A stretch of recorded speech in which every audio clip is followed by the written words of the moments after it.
Ladies and gentlemen, it's your host, your boy, George Mackay, back here again on another Ringside 5. And I'm here, as always, with my partner in crime, my PIC, P. That's right, partner in crime for podcasting. Ooh. The voice of reason, Michelle Arugio. Hi, everyone. How you doing today? Sorry, I got distracted by looking at myself. Jesus Christ. Yeah, there it is. There's the fucking ego that I was talking about. I'm going to talk more and more about this ego. And as we get towards that 1 year mark, we've already come up with the concept that'll be the roast of George and Michelle, but it'll also be all these clips of hearing Michelle's fucking ego. Holy shit, man. And people would think that I'd be the one to have the fucking ego. I don't, when it comes to looks and shit, no way. I have no ego. You guys don't hear what I hear. Well, fuck you. I have flow when it comes to like my wife being 10 times hotter than me in always. 10 times is not even like the right amount. It's like a billion times, like 100 billion. Oh my God. Times. Whatever. She is a rocket. She is a rocket. It's factual. It is factual. All right, guys. Well, as always, we're back here in Ringside 5 for another great top 5. And this week's top 5 was something brought to us by ChatGPT. No, I'm joking. I wish ChatGPT was our sponsors. Brought to you by our sponsors, George and Michelle. Yay. And my wallet. These brains. Yay. Us. All right. This concept is stupid storylines. Yeah. 5 stupid storylines that either had a resolution that were like, what the fuck? Or didn't have a resolution. And again, we were like, what the fuck? Or they did twice and still never gave us anything. What the fuck? All the experiment 626s. Yeah. Right? Like that's what this whole episode is going to touch on. And it's also going to be a lot of like, what the fucks? There's going to be a lot of swearing in this one. Just going to throw it out there. Oh, you know what? I think we've already sworn a bit today, but I feel like there's a few more fucks left in the tank. I gave up swearing for Lent. Or like I'm trying my best. Yeah, I gave up chocolate for Lent and I just had chocolate on the way home, so that didn't work. All right. Should we go with a number 5? Yeah, let's get right to it. All right. Well, I have the daunting task, the pressure-filled situation of 5, 3, and 1. Yep. That's right. I have to start this episode and then I have to finish it. And Michelle's going to try to block it and make 4 and 2 better than 1, 3, and 5. It's not hard. I don't think so. I disagree.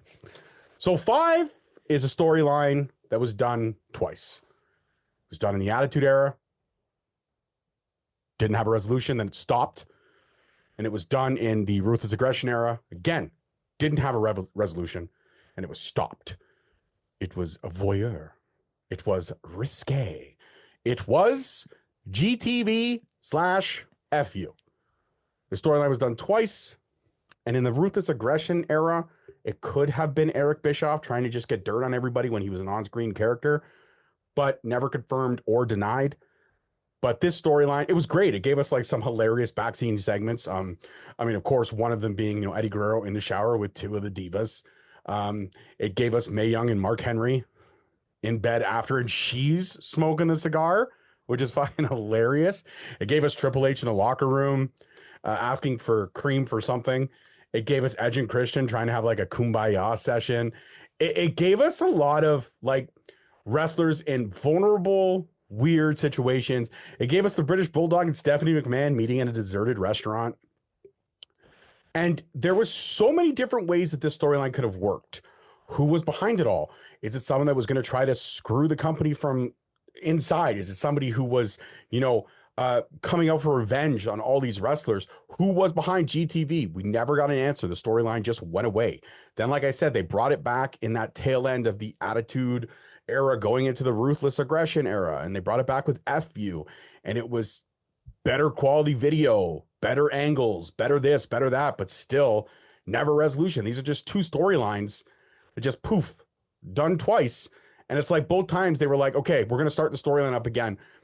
With a storyline like this, you should probably figure out the ending before you figure out how to get there. Figure out who are you pushing or introducing or reintroducing into the world of professional wrestling to make this storyline make sense.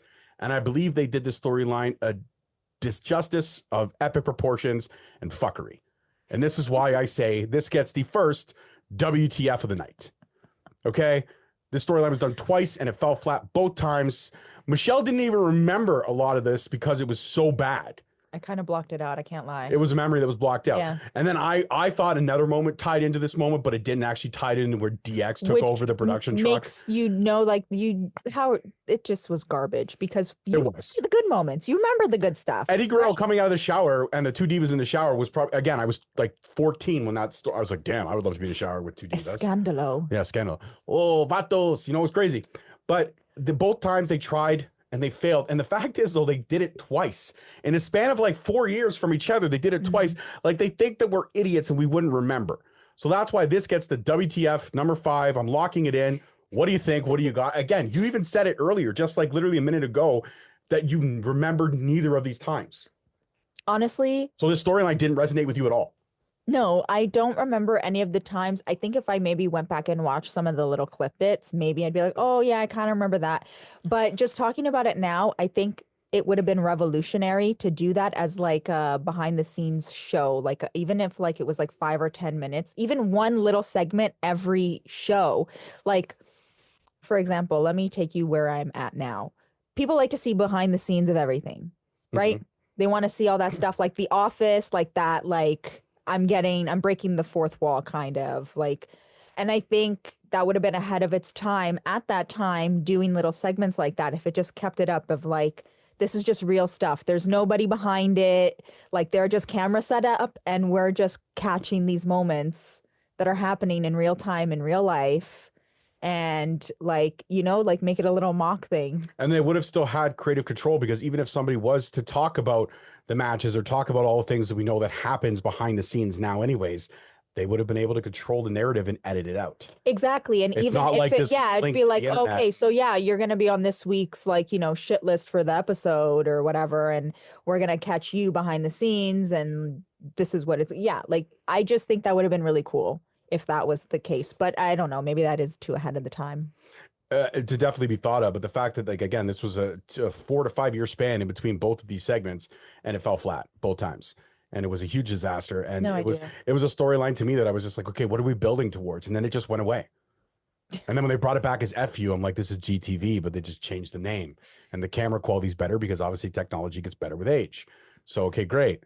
But it's just not what's the end result? Changed? Yeah. Like who was the voyeur that was captured? Me, Austin. It was me all along. Now, see, that was a great storyline. This was not. So this to me is just a stupid storyline, a failed experiment. This is something that they tried twice and failed miserably at. And this is to show you that TV writers do not necessarily get jobs to write TV everywhere. Write TV some places, but not in wrestling. What do you got number 4? So number 4 is going to be actually really short and sweet and simple. Hornswoggle. No. I mean, I just need to say one word, Shockmaster. Okay, we don't need to say anything else. Like the build up to this was like, okay, what is this gonna be? And then like I feel terrible because obviously things went wrong and it wasn't Fred's fault. But I will say this though, Fred Ottman has made a living and leaned into this.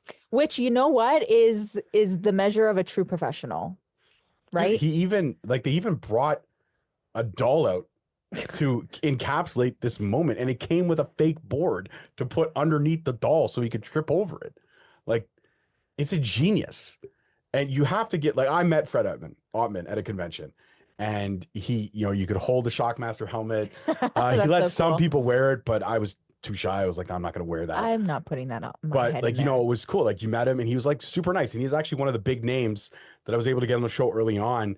And it's awesome. And, you know, I did tweet out, share earlier that the Natural Disasters apparently is rumored to be into the Hall of Fame. Ooh. It hasn't been confirmed, but I would love that. I would love that. I think both, you know, Typhoon, the Natural Disasters are one of the greatest tag teams. I mean, I even mentioned them in somebody that they could have pushed in one of our earlier episodes. Natural Disasters got such a short reign. And yeah, man, I loved it. I loved Typhoon and Earthquake, 150%. It was great. But yeah, so to continue, sorry to interrupt, but no, yeah, what else do I say, right? Like you build it up and like, it's unfortunate because like, if that trip hadn't happened, like, you know, the dominoes would have fell a different way for sure. Yeah, but okay, so can I ask this though? Can I ask this? Because I need to get your opinion on this. If the trip doesn't happen, is the Shockmaster live in empathy? or does it just die as a character that was not good in the first place? See, Does it have the staying power that it does now? I mean, that small change, one carpenter putting a board at the bottom of this fake wall, changed everything. It made the Shockmaster legendary. yeah, but like they were building him to be something else. Like I think that just made him a joke. Like the only thing I can compare it to is was it Royal Rumble when Titus O'Neil was coming doing his entrance? Crown And like, Jewel. yeah, It's Crown Jewel. see, it was something, and he like, and you know, it happens, right? We're human, and you know, sometimes you trip over your own feet or you trip over, like it happens. But he tripped over his right? own feet and he slid at least 20 feet. Like, but also that's because he was covered in baby oil. So he slid. He slithered Yeah. underneath And the ring. it wasn't like he was at a Diddy party or anything like that. He was just covered in baby oil. But you know what I mean? Just like human error, things happen. Okay, but right? these human errors have made both of those moments live in infamy. I know. So I ask again, if that carpenter who built that wall didn't put that board and he came busting through the wall and it was normal, are we talking about the Shockmaster now? I don't know, but I think we'd be talking about it differently for sure. Like, right? I think the fact that he tripped and that ended up happening, he falls through the wall, basically, that ruins it. How do you big up somebody who can't even like make an entrance? Like, how do you say this is the guy, but he can't like burst through a wall properly? Like, come on, man. You know? So I think that's when it lost everything about it. Like I can even compare it to like Finn Balor. He was on a very high. He was on a high with the Demon. He's set up for the title match. Unfortunately gets injured, you know, again, happens. But then that like shine, that fire, it's got like it burns out. It fizzles. And like that is a little different in the sense that like, you know, you can come back from certain things, but you falling through the wall like that, I am not taking you seriously. I'm looking at the camera. I will not take you seriously. Okay. If that's how you make your entrance to the world or introduce yourself to me and you trip and you fall, I'm going to feel bad, but I don't know if I can take you seriously. I'm so sorry. You. And it's nobody's fault but your own. Learn how to walk. Not the carpenter that put the board there. When you did the rehearsal, there was no board there. Then there was a board. Him. Are you kidding? Come on. I say sabotage. All right. Well, talking about sabotage. Let's switch gears now. We're switching from something short and sweet as the Shockmaster to arguably one of the worst storylines in professional wrestling history, in my opinion. A storyline that I did not like. I'm not a religious person.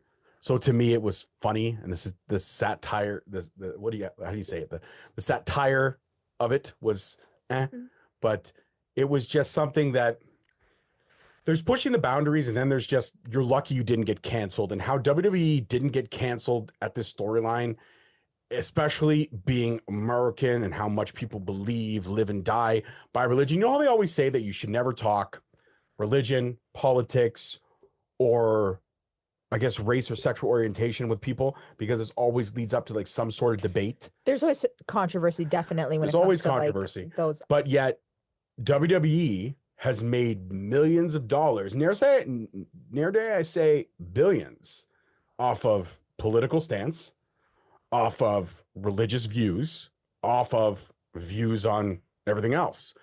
And I get it. This is a different time period, but I look at this and someone who is not a religious person, I was just like, this is in poor taste. And if you don't know the storyline I'm talking about Vince McMahon versus God, or Vince and Shane McMahon versus God and HBK, when both eyes were pointed directly at the camera. Leave his eyes out of it. Okay, I'm done. I'm done making the eye jokes. Hold on. Am I looking at you preferably or? All right. Anyways, so this storyline, we all know the history. We know the lore. Shawn Michaels was a rebel, was crazy, was wild, was all of the above, and, lost his smile.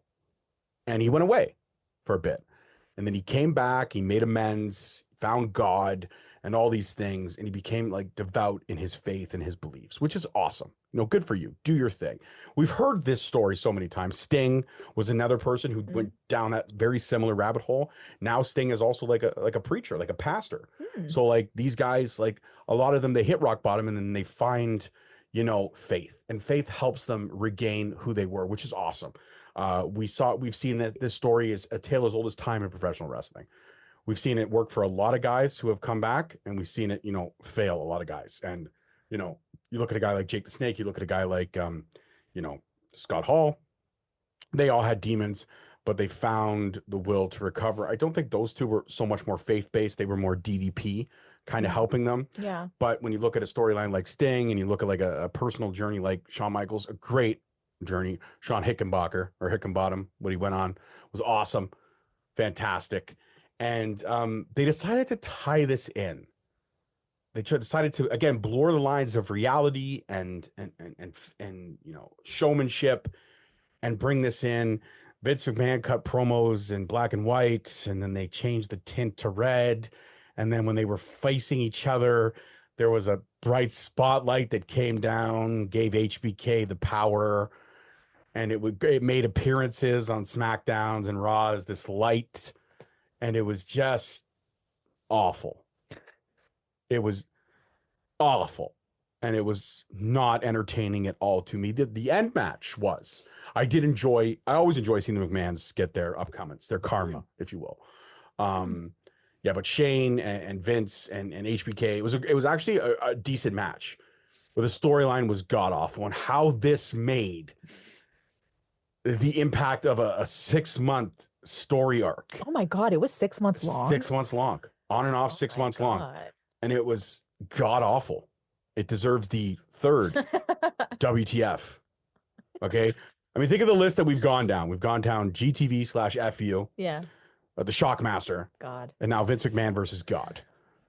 These are, and I mean, this is again why this is the 5 stupidest storylines or failed experiments. Yeah. This is a storyline that should have had no staying power. And this is a storyline that I didn't even care if it had a resolution or not. Vince McMahon versus God? No. I'm sorry, no. There's just some things that even myself wouldn't touch. And this is something that if I was a writer, or if I'm looking down the history of WWE, this is something I'm glad a lot of people have forgotten. But if you haven't, go through the archives. Just search up Vince McMahon versus God. You can find all kinds of nonsense. And it was just horrible. Shout out to the one TikToker, though, that did put the whole thing in perspective. It was a 42-second long video. If you actually type in Vince McMahon versus God, it's actually the first video that comes up. I'm not sure the gentleman's name, but he knocked it out of the park just by talking for 30 seconds. At the end of the video, he said, "This is so stupid." He's right. He's absolutely right. I'm locking it in at number 3. Michelle, what do you got? Vince McMahon versus God. Let me hear your opinion. Stupid. But he has a deity complex, because even with the Firefly Funhouse, he's the devil, right? So like it's clear that he struggles with a god complex, a deity complex. But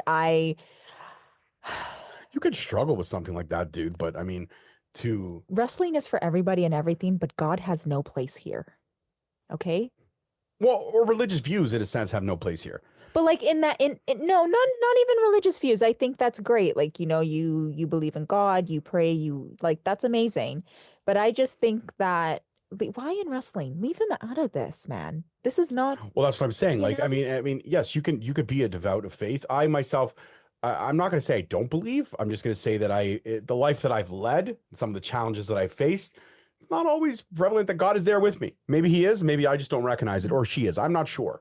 But again, that's my personal beliefs, and I would never force my beliefs on anybody else. And I'm not saying that's what the WWE did here. Okay, time out. Wait, Marks, don't start typing on the keyboards furiously. No, I just think Vince McMahon sees himself as a god, and like, who could he go up against other than God? Yeah, like, and that is so Vince McMahon. Like, stop. Like, stop. Are you hearing me right now? But he did, and he lost. And Shawn Michaels and God won. So it shows that he maybe has a little humility, or that, like, people had to talk to him and be like, Vince, you can't win against God. We can't do that, because we need the Texans on our side. Yeah, you can't. You can't. That Bible belt is dangerous. Don't fuck with the Bible belt, okay? But anyways, Vince McMahon versus God, it was a legit thing in the early 2000s. It happened. Let us all forget about it. All right, what do you got for number 2, man? How do you top Vince McMahon versus Well, thanks for God? bringing that back to our attention, George. That's great. Vince McMahon versus God. For number 2, I decided to go with, I guess they're a faction or like a grouptoid of people. Grouptoid? Never heard that. Grouptoid. But Sounds like a something you would like a growth. What do you got there on your shoulder? Now that's a grouptoid. That's exactly how I view them They're a because growth? yeah, because Jesus. okay, how many of them were there? Like what, 5 or 6 in total? 5 or 6, and only one of them became a Dolph Ziggler. Exactly. So if you don't know who we're talking about, it's the Spirit Squad. Mikey. Okay. Kenny. Here's David. my highs and my lows when it comes to the Spirit Squad. Okay, highs. They were all. Wait, hold on, you have highs? Yeah. Listen, they were all incredibly athletic. And when you look at it in the grand scheme of things, they had segments with humongous names in the business. They Ric were Flair, very DX, much mixed in the DX all of that stuff, right? DX versus the McMahon storyline. They were all a part of it. The lows. Okay. there was a lot. Woo! It's the fact that like, yeah, they were the joke to everything, right? Like who wants to go on TV and be a joke or be like, right? I think Be a group of male gymnasts. yeah, right. I mean, incredibly athletic, incredibly talented. Like, don't get me wrong, but to know that, I think I was listening to it was Dolph Ziggler, and he was talking to Mr. Van Vliet about just his time being in the Spirit Squad, and he was like, "Dude, like, you couldn't touch Kenny. Like, it'd be like, okay, fine, but like anybody can get pinned but Kenny." Anybody like, he was just describing his time, and like that kind of sucks. Kenny Dykstra Like, was the big push. he was, yeah. And where's he now? He fizzled away like crazy. Let us know. Let us know in the comments below, Kenny Dykstra. I'd like to know where you There's are a and what's podcaster going out on. there that I have had some dealings with. Great guy named Jonah. Recap, relive, rewind, the 3 R's. I believe he did have Kenny Dykstra on one of his episodes. That's really cool. Yeah, so check out Recap, Relive, Rewind. That's a great show. Jonah's awesome. Has a bow tie suit, very professional. Oh, Very that's good guy. cute. Yeah, no, he's awesome. Nice. He's pulled in some big names. Good for you. He's got the subscriber count that a lot of us dream of that we'll never get. Good for you, Jonah. So there you go. Keep going. But I believe he did have an episode with Kenny, if I'm not wrong. Kenneth, if I'm not wrong, but if I am wrong, I'm sure he'll get him. He gets everybody. So shout out to Jonah, though. It's one of my favorite podcasters that's out there. He's great. But yeah, man. What are your thoughts? I agree with you. The Spirit Squad was like that's why it's so sad, because like they did get to work with so many big names, right? But again, it's like the Mean Street Posse. They were there, they got to work at some big storylines, and then they just fell apart. Yeah, right. I mean, they probably played their part in whatever story that. Hey, listen, they got paid, they got they did their job. But I just think that was unfortunate, because for real, they could have made them into like a group of bad. Like if they turned the Spirit Squad heel. But they actually were heel because nobody liked them. Yeah, but with a name like the Spirit Squad, stop. So you're not a heel. What would you? They were like I'm happy to be here. Like, what would you do? Like greasers versus preppies? Like, what would have happened? No, like they were just like upset. Like I think they like are. So do you think they should have been like, enough is enough? Okay, so yeah, I'm not the joke. I'm not a joke here. Like Nexus? I'm an athlete. Nexus? I don't know. No, turn them into like super athletes of like they do have athletic ability, so given the fact that they're gymnasts. Turn them into some beasts, man. Make them like upset, ruthless aggression. Come on. I don't think either way would have worked. I think so. I think that it could have been pretty solid if they turned them heel, and really, but like turn them heel, not like a cheesy heel, because they were like cheesy. They were really cheesy. Don't do it, Mikey. Yeah, yeah, that's what I'm saying. If you're calling them heels, they couldn't introduce themselves like that and be heels. Okay, that's not. I don't even remember their names. I just remember one was Mikey, one was Kenny. Mikey, Nikki. Kenny, I don't know the other ones. You know what they should have done? They should have made them like American Gladiators. Nitro, Knickerbuckin, Smackaloo. You know, I mean, just go crazy. Okay, so the heel turn could have been a little bit like an American Gladiator, but like just make them like Angry frat boys. Like those guys are upset. They did that with the Mean Street Posse. It was horrible. Okay, what about this though? What about if they came out like Dodgeball? Oh my God. Like the Viper. So it's like, let me introduce you to the rest of my team. Laser, Blazer, Taser, and Ramona. Isn't it Michelle? Is it Michelle? Yeah, it is. Oh, It's and my consigliere, Michelle. yeah, because it's the guy. It's this guy, but his name is Michael in French. But then there's the weird girl with the unibrow. Oh, the Helga or whatever her name was, or whatever. You never seemed so lovely as you did tonight. That's a great movie. I should probably watch it tonight. Actually, Ari, I showed that to Ari not too long ago. I showed that to my 9-year-old. Oh my God, she probably loved it. It's so good. So good. There's some stuff that goes over her head, but she loves the 5 Ds of dodge. Oh yeah, Duck, of course. dip, Yep. Dodge, dive, and dodge. You said dodge twice. She got to do it twice. Also, did you know, side note, we're going to veer off tracks a little bit. During filming that movie, when Justin Long is taking the fucking balls, they actually like spread that out. Were lacing him with those. So good, man. Such a great ensemble cast and so many great like moments. Yeah, Dodgeball, highly recommend. Hi, this is Blockbuster Video. We're looking for Ass Bandits 3, Pirate Police 6, and Mona Lisa Smiles. And Mona Lisa Smiles. Oh, fuck. Peter LaFleur. You know I know what you know once you know you're about. You made me bleed my own blood. You made me. Nobody makes me bleed my own blood. Steve the Pirate? Who? Steve the Pirate. Oh, Steve the Pirate. Maybe a little slow on my bounty. You know what? I don't even know that guy's name, but anytime I do see him in things, I'm like, oh my God, Steve the Pirate. Yeah. All right, we're veering back. Okay. So Spirit Sqaud, we're locking in at number 2. Those poor guys.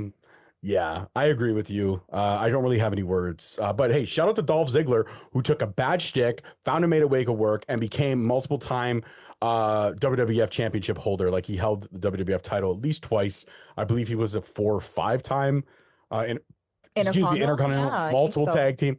Like he also won the US title once or twice. So he is a Grand Slam champion. So shout out to Dolph Ziggler. He made it work. Nick Namath, and he was the only one from the Spirit Sqaud that went on to have exactly success. Right? And how the WWE let him go, I'll never know. But hey, he's doing his thing in TNA and he's kicking ass. So good for him. All right, and now number 1. Oh, where do I begin? Okay, the beginning. There was a time long ago where a man named Stone Cold Steve Austin was walking through a parking lot. Then a Lincoln's lights shined brightly in the distance. A car was revved up, and fatally that night, he was struck down in the parking lot while he jumped over the hood. Soak it in. Months of investigation went by. Video footage, possibilities, found out the car was registered to Dwayne "The Rock" Johnson. Then a revelation. Mick Foley took on the case, and the case became infamous.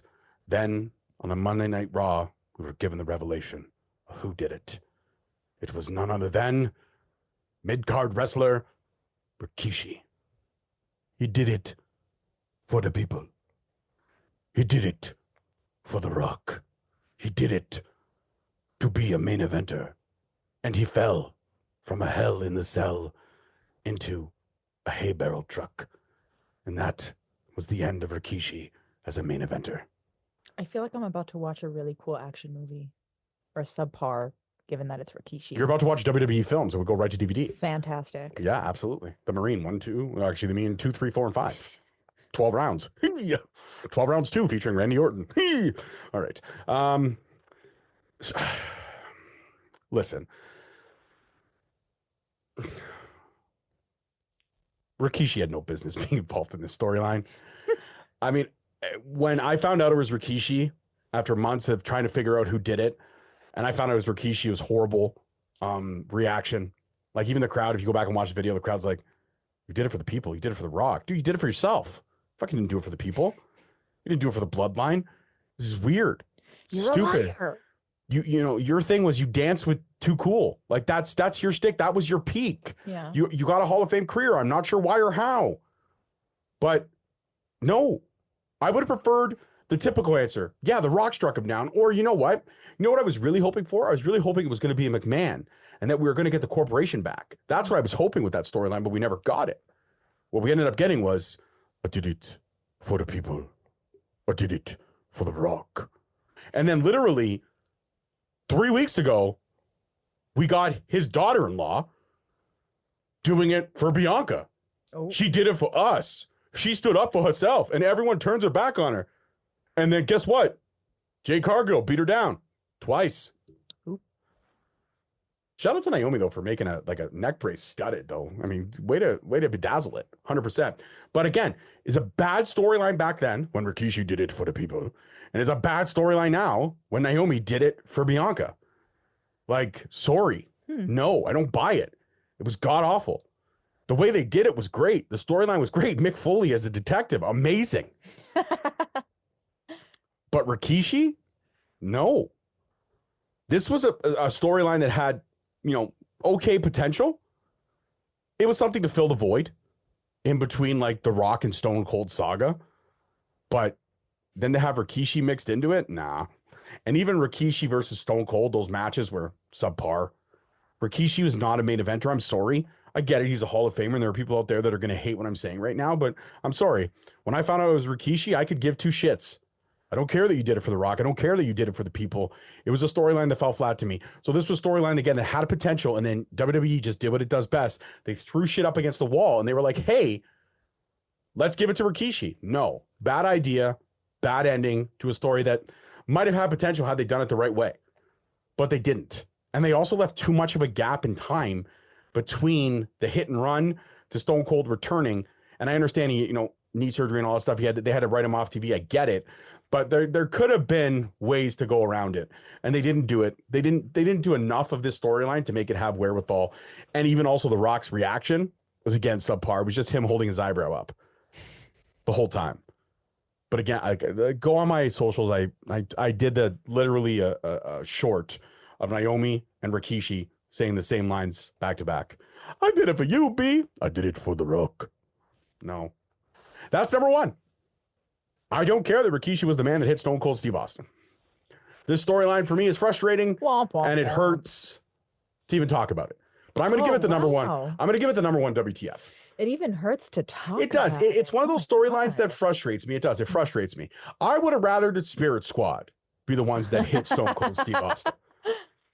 Because then they would have got the heat that they would have got. Could you imagine all six of them leaning out the window? Mickey! As they do a drive-by, that would be hilarious. You know what I mean? But finding out it was Rikishi, I mean, even now when I was talking about it, subpar. You were yawning. Yeah. You were yawning. And I'm doing everything I can to make this storyline entertaining, and it's not. No, I just think that I feel like that was like a last minute decision of like who, okay, fine. That's what I'm saying. Hit up against the wall. Yeah. Okay, who are you going to give it to? Yeah. Well, let's push Rikishi. No. Rikishi was we got to tie it into The Rock. How do we make this make sense? I think that's the question, right? How do we make this make sense? You could have introduced somebody new. You could have brought somebody, you could have really done something. Yeah. And then they still could have tied it in. They could have had a connection with The Rock or done something. Like, even if they brought in Sean William Scott when they were filming the rundown and had him be the guy that would have fucking ran over Stone Cold, would have been more entertaining to me than fucking Rikishi. I'm sorry. That's just the way I feel. You got to bring it back to the family. So the bloodline before the bloodline. Or did it for the people? Yeah. Well, now your son is going to main event. And your other son has got a bad character, Big Jim. I don't like that. Not a fan either. Nope, don't like it. Like every time. I will Michael Scott. Nope, don't like it. No. I will say, though, that the promo last night at SmackDown that he did with Gunther, where he pretty much told Gunther that his brother's going to like run through him. Yeah. I did enjoy that. What I would like to see come out of this storyline is... Am I thinking what you're thinking? You might be. Go ahead. Say it. I would like to see... not so much one brother fuck over the other, but I would like to see Jimmy come out, be so happy that Jay has the title. Jay has all the success. They'd kind of hand him the title, but as he's holding up the title, look at the title, and then we actually get brother versus brother, but respect respect with the title on the line. Because last year's WrestleMania, we got I really had the makings of a good match, and I feel like it fell flat because also Jimmy was nursing an injury at the time, so I don't think he was 100%. But I feel like Jimmy versus Jay for the title as Jay's first rivalry. Yeah. I'm okay with that because that's kind of something we never got with Owen versus Brett, and I would like to see how the Usos would handle it. And since I think they're both better actors than their father, they could pull it off. Oh my God, shots fired. Mm-hmm. So let's run through the list again, shall we? At number 5, we have GTV/FView. The 2 times that this storyline sucked, both times. Both times. For number 4, we have... all times. For number 4, we chose the infamous Shockmaster. Shockmaster and the wall. And Absolutely. the wall. And that stupid piece of whatever on the ground. Yeah, the stick, the lumber. The support 2x4, the sport beam. God damn it. Did him in. Number 3, Vince McMahon versus God. Yes, it happened. Let's forget that it did. Number 2, the Spirit Sqaud. Mickey. Ramona. Ramona, Laser, and Blazer. My consigliere, Michelle. And at the number 1 spot, Rikishi being the man that hit Stone Cold Steve Austin with the car because, again, he did it for the people. He did it for The Rock. He did it for The Rock. No, I don't like when you do it. I don't like it. Because I do it so perfect. I don't like it. You don't like it? I don't like your eyebrows. They're not shaped great. They are fantastic. My skin looks great. I look glowing. Beautiful. Yeah, and I'm sitting here getting redder by the minute. I'm getting sunburned in my own fucking basement. This is incredible. By my fucking ring light. Yeah, it's cooking you. Hard. It's cooking you. Hard. All right, so that's it, ladies and gentlemen. That is the top 5 worst storylines in our opinion. And I think, a couple of them could be debatable, but I feel like we hit the nail in the coffin. I think we picked out some pretty good ones that were like, what? Yeah. So let us know your opinions. Let us know your what the fuck moments, your WTF moments that you've kind of witnessed over the... By far, this would be my favorite episode next to the craziest segments.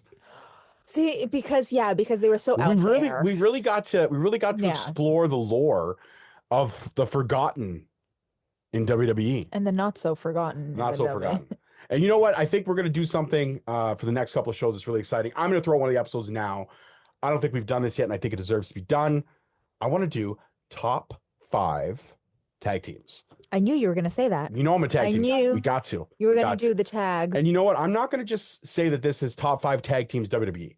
I'm opening this up. Oh, okay. So we're gonna do top 5 tag teams, and since I did 2, 3, and 5, 3, and 1 this week, I will give you. I will be a good friend. Oh, you'll be a good friend. I will be a good friend. I'm gonna give me the daunting task of 1, 3, and 5. Dude, I will take 1, 3, and 5. I've got them all listed right now. And I think I also think another one we should do. Yeah. Top 5. This should be a double episode. Top 5 worst and top 5 best factions of all time. Oh, okay. A juxtaposition. Okay. So we do the tag teams, and then we do kind of like a back-to-back. Part 1 being the 5 worst, part 2 being the 5 best. Okay. I've got our next 2 episodes lined up. See what I did for you? I made sure your vacation is stress-free. Guys, I think everybody should just take a moment here and recognize how great of a friend George is, but also recognize that when he does nice things, he needs to point them out to you and bring attention to them. So I don't know how nice that nice thing was now anymore. So we may need to work on that a little bit. But is this thing on? Fuck. Unbelievable. All right, well, whatever. Anyways, a vacation was made stress-free. George has thought of 2 amazing concepts. Whether, whatever. But anyways. I'm also going to need that luggage for my trip. Exactly. Oh, yeah. Michelle comes over to record, guys, but also, hey, give me your luggage, George. Hey, me. I'm leaving the country. I'm going to go sit on a beach for a week and a half. So hope you get bit by any kind of insect that's out there. Get you a friend like George, guys. I can't say it enough. You got a friend in me. You got a friend in me. And a record deal, apparently. Whether your name is Mikey or Nikki, you got a friend in me. All right, guys, that's it for this one. This is top 5 worst storylines ever, or segments, or anything. Failed experiments. Just bad. the bad stuff. We actually should have just called this bleh. top 5 WTF. That's what we should have called it. The That- you top know- 5 WTF. I like that. Top 5 WTFs. Yeah, I like that. top 5 WTFs. So that's what this is, guys. And as always, don't forget to check us out on our social. Straight Talk Wrestling for me everywhere. And Michelle Arujo with _. As always, it's your host, your boy, George Mackay, the voice of reason, Michelle Arujo, signing off. Peace, love, and wrestling, y'all. she took everything. Wow. Next, I'll take your girl. You know what? You're okay with that? All right, guys. That's it. Peace, love, and wrestling. We'll see you next week.